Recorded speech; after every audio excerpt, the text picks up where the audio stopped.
¿Qué tal? Buenos días, compañeros. El día de hoy les vamos a presentar el capítulo 10, que vendría siendo las características generales de la psicopatología del niño y la adolescencia. Su objetivo es el estudio de fenómenos psíquicos, el conocimiento de las organizaciones dinámicas psicológicas que subyacen a las perturbaciones del psiquismo y la evolución y consecuencias que un trastorno puede originar al desarrollo.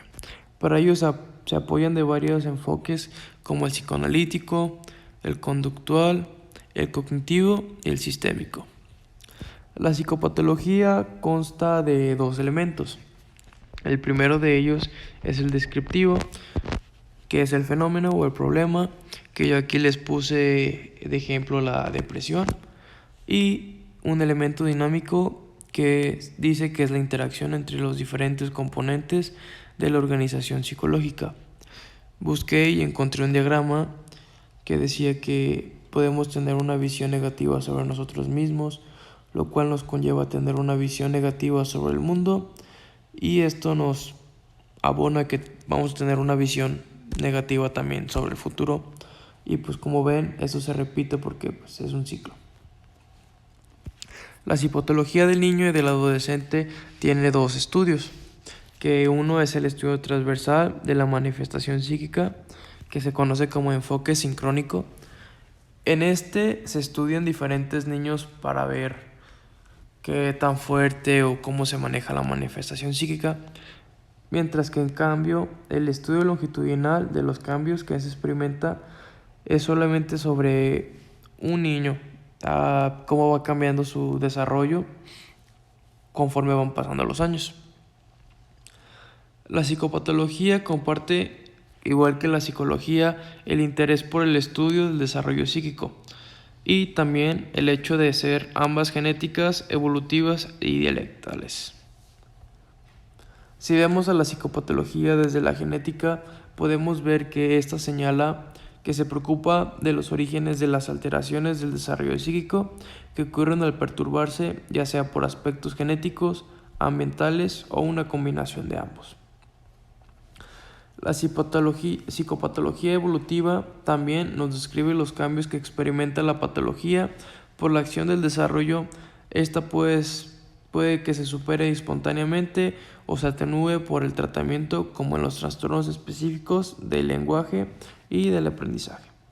Y por último, si vemos a la psicopatología desde un enfoque dialéctico o dialéctica, se refiere a la interacción recíproca entre el individuo y el ambiente. Esto permite que surjan manifestaciones psicopatológicas y que éstas a su vez se modifiquen en el transcurso del desarrollo. Consideraciones etiopatogénicas, factores protectores y de riesgo de la salud mental.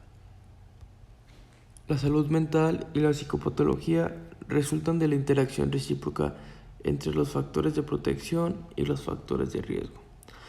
La salud mental ocurre cuando predominan los factores protectores sobre los de riesgo, y la resiliencia individual permite que el equilibrio se mantenga. Pero, por el contrario, cuando predominan los factores de vulnerabilidad o de riesgo, se produce un desequilibrio que la resiliencia personal no puede compensar, y aquí es cuando se manifiesta la psicopatología.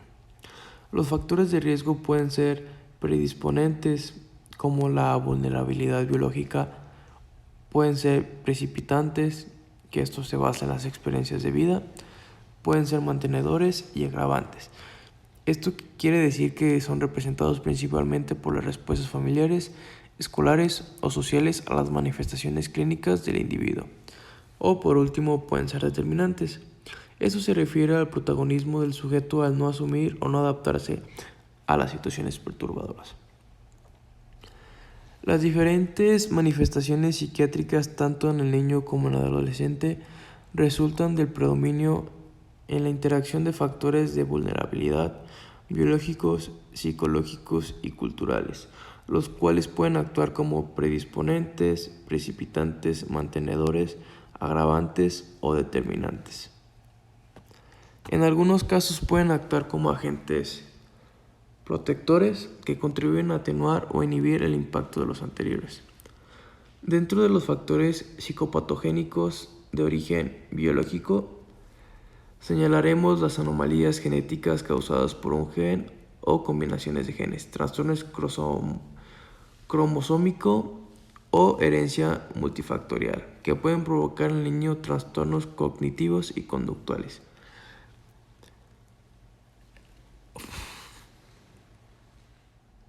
Entre los factores psicológicos destaca la potencialidad psicopatogena de experiencias vitales normales, como el ingreso al colegio, nacimiento de hermano o experiencias más perturbadoras como la muerte de uno o ambos padres, separación parental, enfermedades crónicas de un miembro de la familia, el maltrato infantil y las psicopatologías parentales como el alcoholismo, la depresión, la esquizofrenia y otras.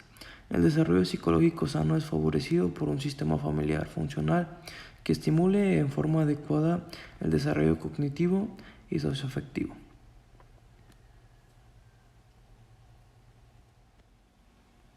Por último, entre los factores socioculturales se puede destacar la pobreza, el bajo nivel sociocultural de los padres, la marginalidad y el aislamiento social.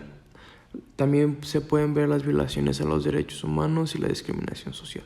A la inversa, la presencia de fuentes de trabajo, de leyes sociales y de instituciones que se preocupen por la salud y bienestar de los ciudadanos es un factor protector del desarrollo.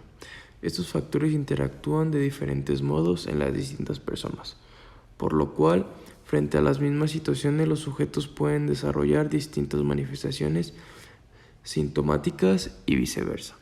Por último, les puse una tablita con ejemplos de factores de protección y factores de riesgo. Comenzamos con un factor personal que sería la Constitución. Un factor de protección sería que los procesos regulatorios fueran normales. En cambio, un factor de riesgo sería que estos surgieran con trastornos. En el temperamento sería la fácil adaptación versus la difícil adaptación. La expresión emocional satisfactoria o restringida, la visión del mundo optimista o pesimista, que los límites sean definidos y respetados o que sean indefinidos, inhibidos, y por último, que las experiencias de vida sean integradas o normativas o disociadas y traumáticas.